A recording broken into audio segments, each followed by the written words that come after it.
গত ৫ আগস্ট সাবেক প্রধানমন্ত্রী শেখ হাসিনা ভারতে পালিয়ে যান না। সেখানেই এক নির্জন বাড়িতে আশ্রয় নিয়েছেন তিনি। তবে এখন শোনা যাচ্ছে বাড়ির বাইরে যাওয়ার অনুমতি নেই শেখ হাসিনার।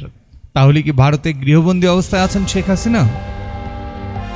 আন্তর্জাতিক পুরস্কারপ্রাপ্ত অনুসন্ধানী সাংবাদিক সেলিম সামাদ ভারতীয় একটি সংবাদ মাধ্যমের এক প্রতিবেদনে দাবি করেছেন, শেখ হাসিনা দিল্লির কাছাকাছি একটি বিমানবাহিনী ঘাঁটির নিরাপদ বাড়িতে আছেন না, কিন্তু সেখান থেকে তিনি কারোর সঙ্গে যোগাযোগ করতে পারছেন না।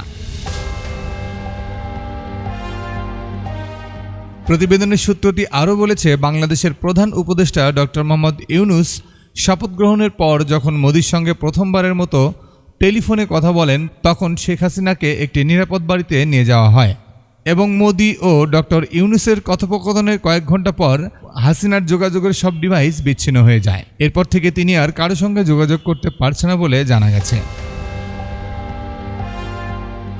সূত্রটি আরও জানিয়েছে, হাসিনার ওই বাড়ির বাইরে যাওয়ার অনুমতি নেই।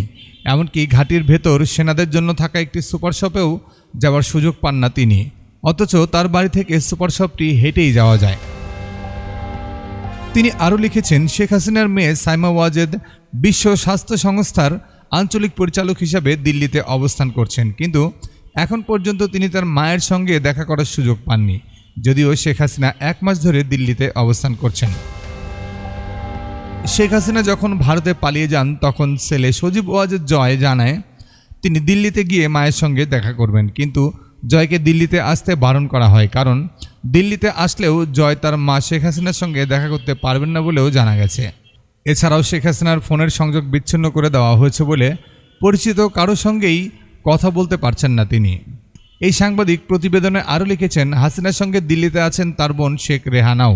শেখ রেহানা ব্রিটিশ নাগরিক হওয়া সত্ত্বেও শেখ হাসিনার সঙ্গে আটকে গেছেন, অনুসন্ধানী এই সাংবাদিক প্রতিবেদনে উল্লেখ করেছেন।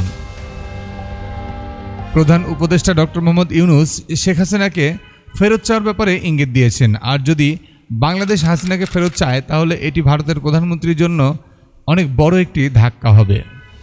সর্বশেষ খবর পেতে বিডি ফোকাস নিউজের সঙ্গে থাকুন।